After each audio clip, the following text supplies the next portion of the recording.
अगर ये भाग जाती तो क्या होता अम्मी? हमारे सब किए पर पानी फिर जाता।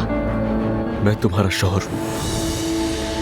भाभी प्लीज मेरी बात माने, मत जाए वहाँ।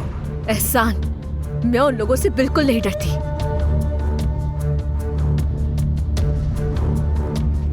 सोहा, मैं आ गई हूँ, डरो मत। आ गई हूँ मैं। तुम्हें भी अपने जुर्म की सजा जरूर मिलेगी।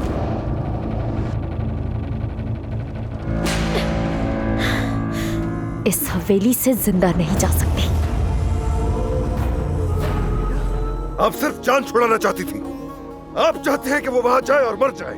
उसने आपकी पोती के लिए जान दांव पर लगा दी और आपकी नफरत खत्म नहीं हो रही। इतनी नफरत क्यों है आपको उससे? मैं सोहा को किसी सूरत नुकसान नहीं पहुंचाना चाहता। मैं सुलह कबूल कर रहा हूं। सोहा को जल्दी से और जबरू साहिबा को भी उनके मुहाफिजों के हवाले करो फौरन। हद में रहो, कोई कुछ भी नहीं करेगा, समझे? इस हवेली का बड़ा मैं हूं। और तुम्हारा वही करो जो पहले किया था।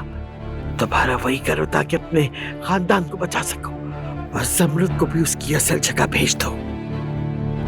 मैं तुमसे बहुत मोहब्बत करती हूँ अदनान। मेरी सांसें तुमसे चल रही है।